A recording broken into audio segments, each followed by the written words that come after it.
या रुग्णमित्र संस्थेमध्ये त्याला कोणी गरीब पेशंट आला, ठीक आहे, जे ग्रामीण क्षेत्रातला आहे किंवा आमच्या दिग्रसचा असो किंवा मग पुसदचा असो, कोणी पेशंट असो. मग ते सुरुवातीपासून शेवटपर्यंत तुम्ही त्याला कसं ट्रीट करता किंवा तुमची सिस्टम कशाप्रकारे काम करतो?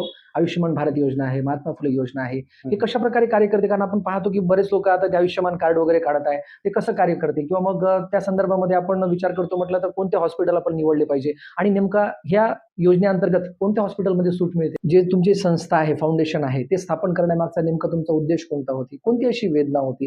किंवा तुम्हाला कोणता असा अनुभव आला, ज्याद्वारे तुम्हाला असं वाटलं, की मी हे असं रुग्णमित्र फाउंडेशन सुरू करायला पाहिजे? जवळपास 2018 मध्ये मला मुलगी झाली आणि त्यावेळेस डॉक्टरांनी असं सांगितलं की हिच्या हृदयामध्ये प्रॉब्लेम आहे.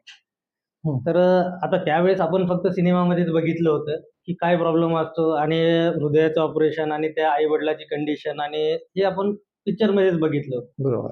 पण त्यावेळेस जे आमच्या फॅमिलीवर, आमच्या घरच्यांवर जेव्हा माहिती पडलं, त्यावेळेस सगळेजण आधीच घाबरून गेलो होतो. पण त्यानंतर मग स्टेप बाय स्टेप डॉक्टरांनी सांगितलं की जास्तीत जास्त तुमची मुलगी 2 ते 4 दिवस किंवा 5 दिवस राहील, त्यानंतर त्या जगात राहणार नाही.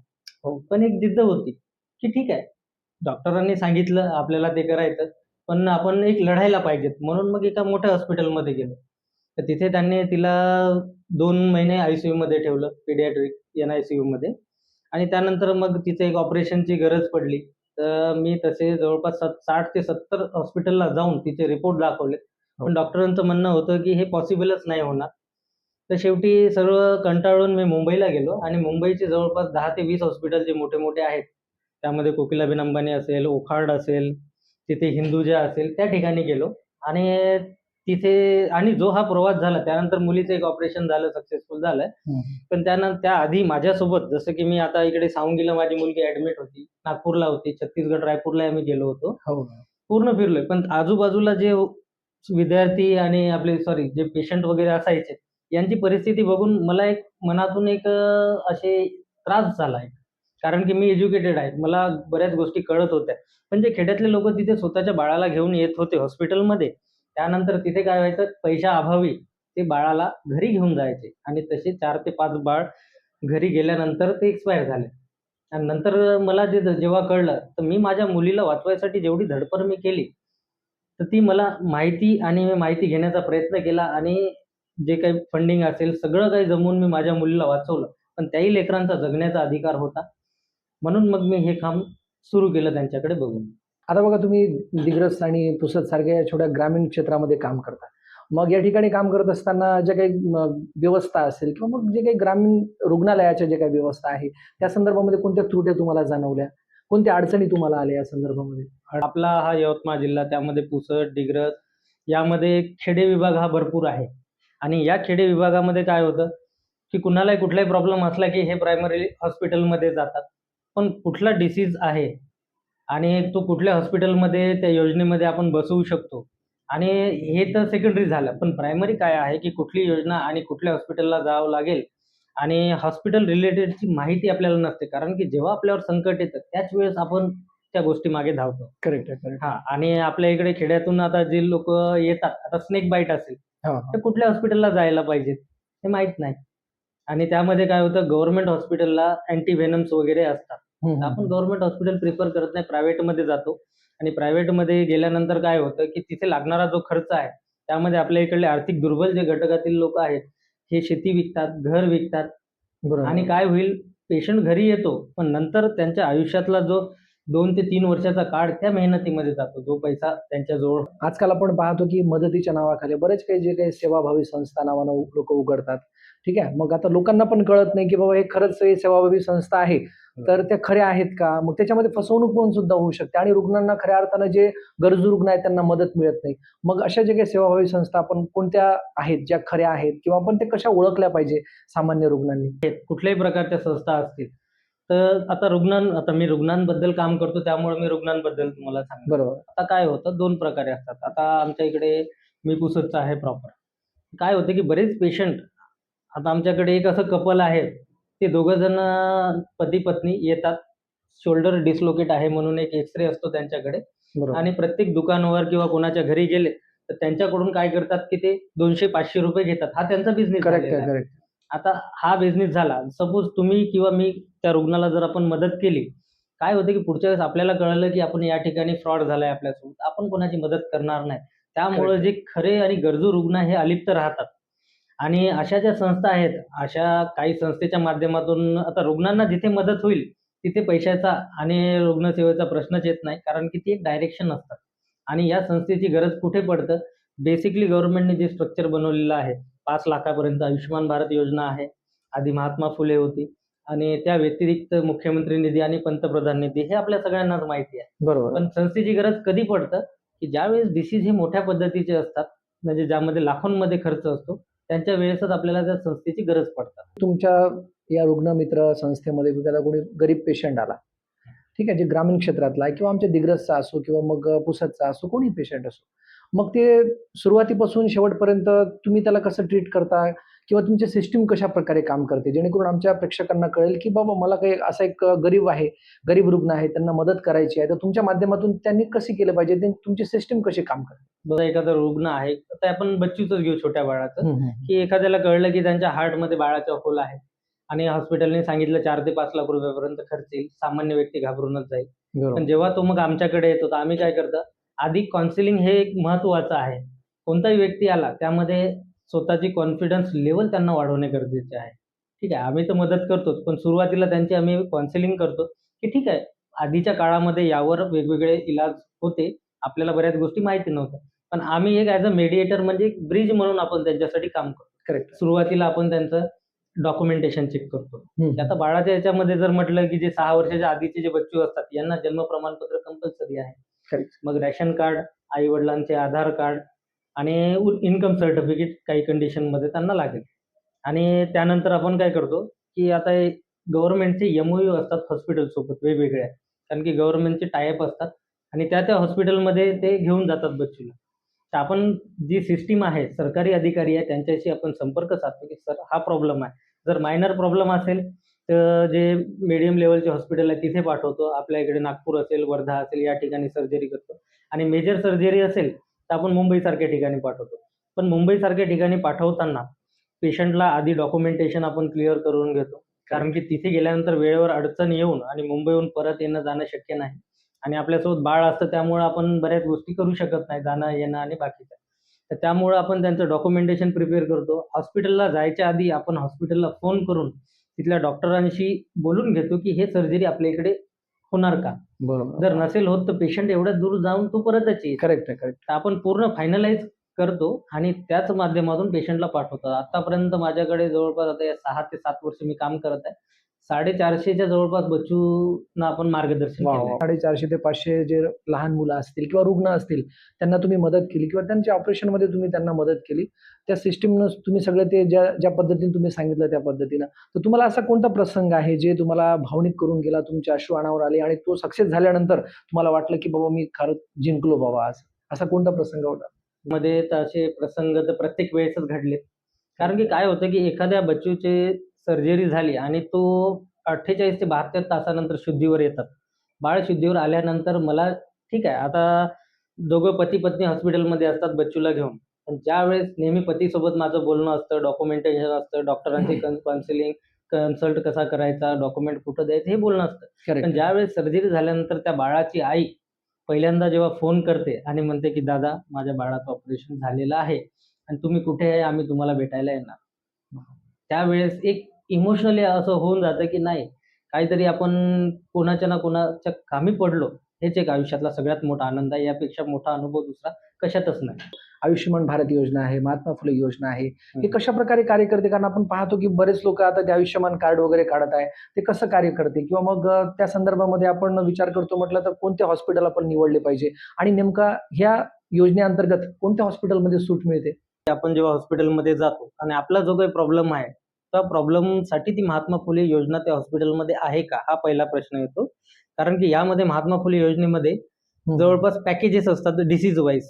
तसे आधी 1200च्या जवळपास काहीतरी वेगवेगळे डिसीजचे वेगवेगळे पॅकेज होते. ज्यामध्ये ऑर्थोपेडिक असेल, पेडियाट्रिक असतात, निमोनियाचे असतात, काही किडनी रिलेटेड आहे, न्यूरोचे आहेत, काही सर्जिकल पॅकेज आहेत, काही ॲडमिट असतील, असे वेगवेगळे आहेत.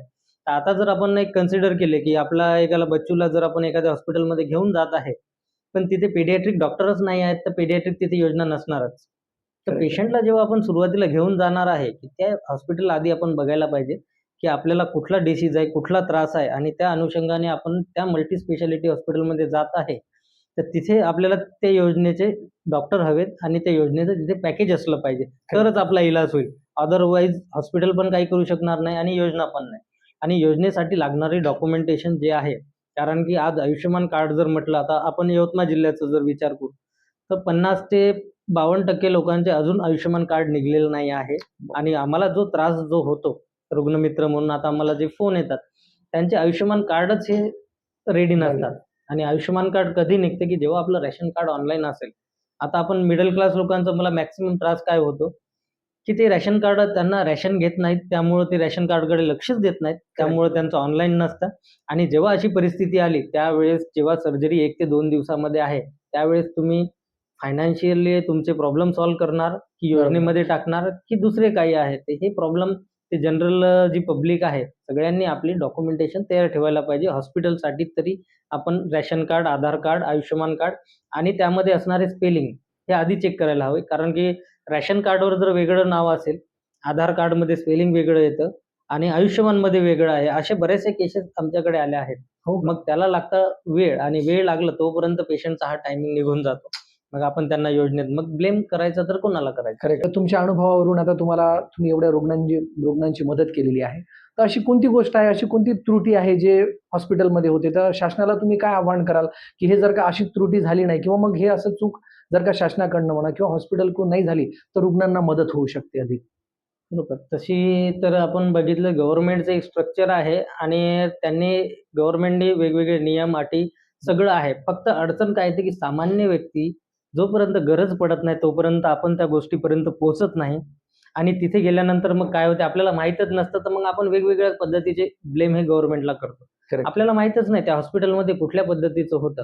आणि आपल्याला बाकी सामान्यांना आता डॉक्टर्स आणि सामान्य पब्लिक यातला कोविड नंतर डिफरन्स भरपूर वाढलेला आहे. बरोबर. पण एक म्युच्युअलमध्ये आपण जर आपली काउन्सिलिंग असेल, आपला अभ्यास असेल, तर थोडंफार विचारपूर्वक जर गेलं आणि गव्हर्नमेंटमध्ये काय आहे, कुठलीही योजना असेल, डॉक्युमेंटेशन हा एक महत्त्वाचा पार्ट येतो.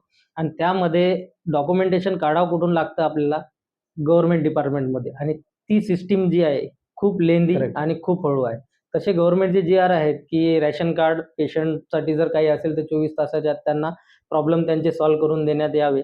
पण ते ऑनलाईन होणं ही महाराष्ट्र शासनाच्या अंडरमध्ये आहे आणि ते झाल्यानंतर 2-3 दिवस जर एखादा पेशंट उपचारावाचून जर राहत असेल, करेक्ट. तर ते त्रासदायक आहे. म्हणून कमी डॉक्युमेंटेशनमध्ये आता आयुष्यमान कार्ड आहे. फक्त आयुष्यमान कार्डच्या एका थंबवर सुद्धा योजना सुरू आहे.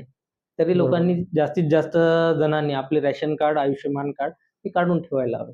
आजच्या तरुण पिढीला तुम्ही काय सांगाल, की जे मुलं आहेत, जे तरुण मुलं आहेत किंवा जे सेवाभावी संस्था आहे, त्यांनी कशाप्रकारे समाजसेवा केली पाहिजे किंवा मग ज्यांची इच्छा आहे, बाबा मला समाजसेवा करायची आहे, तर तुम्ही त्यांना कोणता सल्ला द्याल, की कशाप्रकारे ते समाजसेवा केली पाहिजे? मी तर ॲक्सिडेंटली या गोष्टीमध्ये आलो आहे. माझं प्रोफेशन वेगळं, माझं शिक्षण वेगळं, माझे काम वेगळे. पण या घरच्या एका इन्सिडन्समुळं मी या क्षेत्रामध्ये आलो.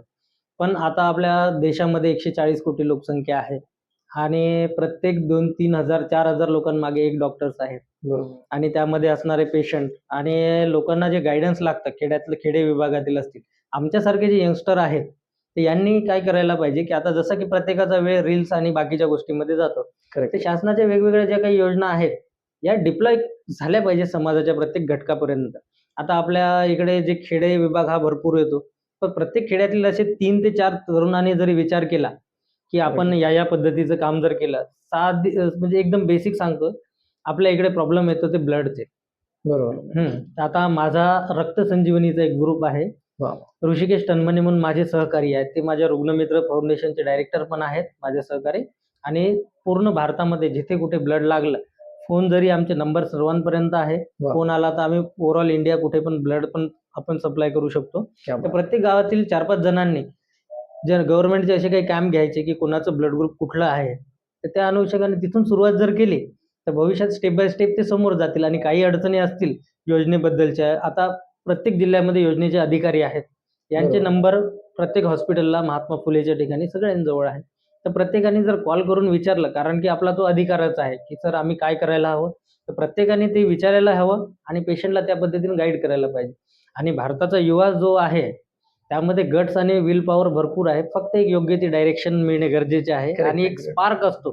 तर स्पार्क जेव्हा जनरेट होईल, त्यावेळेस प्रत्येक युवा हा भारतामध्ये क्रांती घडवून आणेल. आपण पाहतो आयुष्यमान योजना ही कार्यरत आहे. परंतु या आयुष्यमान योजनेमध्ये सर्वच आजार येते का किंवा लहान मुलांसाठी काही वेगळी अशी योजना आहे सरकारची? वेगवेगळ्या योजना आहे आरोग्य विभागामध्ये. नॅशनल हेल्थ मिनिस्ट्रीच्या अंडरमध्ये वेगवेगळ्या योजना चालतात. त्यामध्ये काही स्टेट असतात. स्टेट आणि सेंट्रल दोघं मिळून एक योजना असतात. 50-50% कॉन्ट्रिब्युशन करतात गव्हर्नमेंट. त्यामध्ये एक स्ट्रक्चर असतं सर.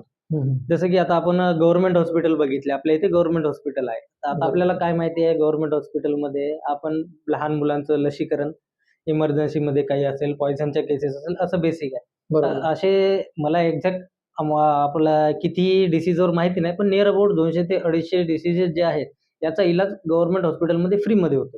हो का? त्यामध्ये तुमचे डोळ्याचे ऑपरेशन असतील, कानाचे असतील, ते असे वेगवेगळ्या सर्जरी आहेत. त्याचे लोकांना वेगवेगळे अवेअरनेस नाही त्या हां, ती संदर्भात. अवेअरनेस माहिती. त्यामध्ये मग महात्मा फुले योजना आहे.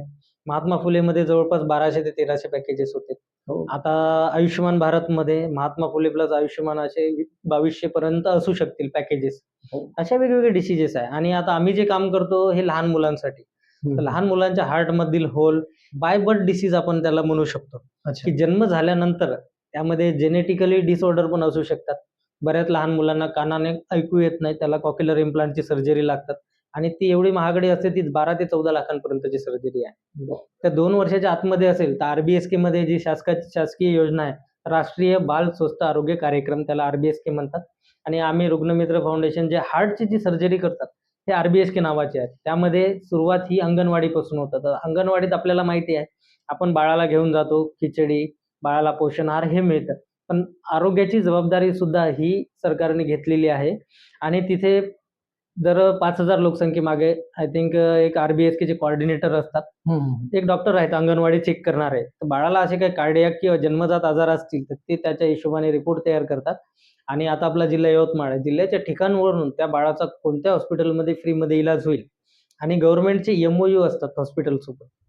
आता आपल्या यवतमाळ जिल्ह्यातले एम-ओ-यू नागपूरच्या हॉस्पिटलसोबत आहे, वर्धेच्या हॉस्पिटलसोबत आहे, काही मुंबईच्या हॉस्पिटलसोबत आहे. आजारानुसार त्यांनी डिव्हाईड केलेलं आहे. ज्या हॉस्पिटलमध्ये जी स्पेशालिटी असेल, हे 0 ते 18 वर्षाच्या मुलांसाठी आर-बी-एस-के नावाची अच्छा, अच्छा. हां आणि शासकीय शाळेत असणाऱ्या विद्यार्थ्यांची ही योजना आहे. त्यानंतर महात्मा फुले योजनेमध्ये तुमचे ऑर्थोचे पॅकेजेस असतील, किडनीचे आजार असतील आणि आयुष्यमानमध्ये नी रिप्लेसमेंट असेल किंवा त्यापेक्षा जे हायर असतील कॅन्सरची ट्रीटमेंटचे जे काही आहेत. जसं की आता किडनीचा जो आजार आहे, त्या पेशंटला सुरुवातीला डायलिसिस लागतं. बरोबर. आणि डायलिसिस नंतर मग काही वर्षांनी त्यांना ट्रान्सप्लांट करायचं असेल, तर ती वेगळ्या पद्धतीने करावं लागेल. पण डायलिसिस हा महात्मा फुले किंवा आयुष्यमान कार्डमध्ये त्यांचा डायलिसिस होतो करेक्ट. आणि महात्मा फुलेमध्ये बाकीचे डिसीजेस आपण ओव्हरऑल इन्क्लूड करतो. आणि त्या व्यतिरिक्त आता मी रुग्णमित्रामध्ये काय झालं, की मी सुरुवातीला लहान बाळाचे काम करत होतो. पण त्यानंतर काय झालं, की वेगवेगळे प्रश्न आणि वेगवेगळ्या लोकांचे फोन येत होते, की आम्हाला डोळ्याचा आजार आहे, किडनीचा आहे, लिव्हरचा आहे. तर यावेळेस काय करायला पाहिजे? मग त्या पद्धतीनं मला थोडंसं सर्च करायचं काम पडलं. मुंबईला मोठ्या हॉस्पिटलमध्ये थोडी माहिती घेतली. आजपर्यंत आपण किडनी ट्रान्सप्लांट असेल, लिव्हर ट्रान्सप्लांट असेल, हार्ट ट्रान्सप्लांटचं एक बच्चूचं झालं आहे आणि या ज्या मोठ्या डिसीजेस आहेत, जे 5 लाखाच्या अबोव्ह जो काही खर्च असतो. आता मुंबईच्या ठिकाणी वेगवेगळे ट्रस्ट असतात, एन-जी-ओ असतात, जे काम करतात. जसं की टाटा ट्रस्ट सर्वांना माहिती आहे. तिथे असे वेगवेगळे ट्रस्ट आहेत. जवळपास 50 ते 60च्या पेक्षा पण जास्त आहेत, की ते तुम्हाला त्यावेळेस फंडिंगसाठी मदत करतात. आता माझ्याकडे एक बोन मॅरो ट्रान्सप्लांटची केस आहे. जवळपास 30 ते 35 लाखांचं त्या बाळाचं बोन मॅरो ट्रान्सप्लांटचं पॅकेज आहे. पण असं नाही की 35 लाख आहे, की आजच अमाउंट जमा होईल. त्याला एक ड्युरेशन राहतं 4 ते 6 महिन्याचा एक पिरियड असतो. त्यामध्ये आपल्याला आपले डॉक्युमेंटेशन त्यांच्यापर्यंत पोहोचवावं लागणार आणि हॉस्पिटलच्या आयडीवर ते पेमेंट करतात. अच्छा. आपली कंडिशन आणि हे पाहून. अशा माध्यमातून असं आता तर 7 वर्षापासून काम करत आहे. तर असं कुठल्याही पेशंटचं कुठली जरी सर्जरी असेल, तर एक रुग्णमित्रांशी आपण संवाद करा.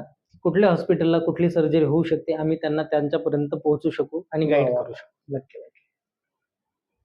आपण पाहतो आता एक आजार म्हटल्यानंतर पैसे आलेच. मग या संदर्भामध्ये सरकार काय करते आर्थिक नियोजनाच्या संदर्भामध्ये किंवा कशी मदत करते आणि तुमचं कसं नियोजन होतं या आर्थिक संदर्भामध्ये मी विचारत आहे तुम्हाला. ते कशा पद्धतीने कार्य करता तुम्ही?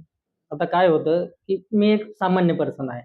मी आर्थिक पद्धतीनं मी स्वतःहून तर मदत करू शकत नाही. करेक्ट आहे. कारण की माझ्या मुलीच्या मी 3 सर्जरी करून आणल्या आहेत आतापर्यंत. मागच्या 5 वर्षापर्यंत तिच्या 3 ओपन हार्ट सर्जरी झाल्या आहेत माझ्या मुलीच्या. बरं. आणि जे बी माझ्याकडे पेशंट येतात, तर परिस्थिती नाही त्याचमुळे येतात आणि Correct. ज्यांची परिस्थिती आहे ते माझ्याकडे येणारच नाहीत. करेक्ट आहे, करेक्ट. बरोबर. तर त्या माध्यमातून काय होतं, की आता मी तर मदत करू शकत नाही, पण मी त्यांना व्यवस्थित गाईड करून त्या ठिकाणापर्यंत पोहोचवतो, की जिथे त्यांची सर्जरी होईल आणि मिनिमम एक्सपेन्सेस त्यांचे खर्च होतील. पण अशा वेळेस आता बरेच मोठे आजारामध्ये आता ज्यामध्ये जसं योजनेमध्ये केलं, तर योजनेमध्ये सुरुवातीला जाणं-येणं हा एक एक्सपेन्सेस आला बरोबर. आणि चेकअपसाठी सुद्धा आपल्याला एक अमाउंट लागतेच. कारण की गव्हर्नमेंटला माहिती कसं पडेल, की या व्यक्तीला हा आजार आहे. कारण की बरोबर. सुरुवातीला चेकअप झाल्यानंतरच आपल्याला योजनेमध्ये टाकता येईल. बरोबर. आणि त्यानंतर आता मोठ्या डिसीजचा जर प्रश्न आला, तर आता त्यांना फंडिंग जर म्हटलं, तर महाराष्ट्र गव्हर्नमेंटचं आता आपल्याला माहिती आहे. योजनेमधून तो पर्टिक्युलर हॉस्पिटललाच फंड जातो. त्यात आपला इलाज होतो. पण काही मोठ्या गोष्टींसाठी मुख्यमंत्री निधी आता आपल्या सगळ्यांनाच माहिती असेल. पंतप्रधानांचा पण निधी असतो. तर त्या निधीला थोडासा वेळ लागतो आणि हे आपल्याला 2 माध्यमातून करता येतात. एक तर हॉस्पिटलमध्ये जे सोशल वर्कर असतात. प्रत्येक अच्छा. हॉस्पिटलमध्ये एक सोशल वर्कर असतो. तर त्या सोशल वर्करच्या माध्यमातून सीएम फंड, पीएम फंड यांचं हॉस्पिटलचं एक एस्टिमेट मिळतं आणि एस्टिमेट आल्यानंतर आपले जे लोकप्रतिनिधी आहे यांचं एक आपल्याला पत्र हवं असतं मुख्यमंत्र्याच्या नावाने आमदार, किंवा खासदार. खासदार किंवा पंतप्रधानांच्या नावाने असतं. तर ते पत्र घेऊन आपल्याला आपले डॉक्युमेंटेशन, त्यावर रिपोर्ट्स असतात. एस्टिमेट सर्वात आधी आपल्याला महत्त्वाचं आहे. मग उत्पन्नाचा दाखला असेल, रेशन कार्ड किंवा आपण या मतदारसंघाचे नागरिक आहोत, हे आपल्याला तिथपर्यंत द्यावं लागेल आणि त्याचा एक फॉलोअप घ्यावा लागतो. आता रॅपिडली आता 2-3 दिवसाआधी न्यूज आली, की आता हे ऑनलाईन आणि 8 दिवसाच्या आतच मुख्यमंत्री निधी मिळेल. हो असं का? पण आता आलेलं आहे वाह! गव्हर्नमेंटचं ते. ते जर बढिया. झालं तर खूप छान होणार. आणि या व्यतिरिक्त हे तर 2 फंड झाले. पण ज्यावेळेस 20 ते 25 लाखांपर्यंतचा खर्च असतो, जसं किडनी ट्रान्सप्लांटमध्ये 7 ते 8 लाखांचा आहे. तर त्यामध्ये काय होतं, की महात्मा फुले योजनेमधून 2 ते 2.5 लाखापर्यंतचे असे गव्हर्नमेंटने दिलेलं आहे, की त्यांचे डायलिसिस प्लस सर्जरीमध्ये मदत. पण बाकी 3 ते 4 लाख आणायचे कुठून?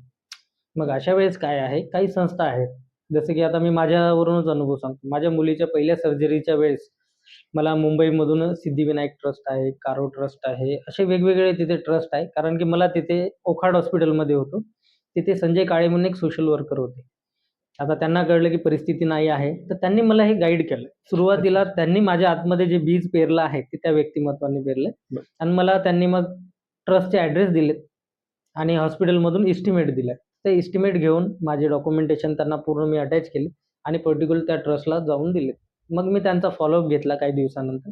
तर 2 ते 3 दिवसानंतर त्यांचा फोन येतो, की तुमचा चेक आलेला आहे हॉस्पिटलच्या नावाने.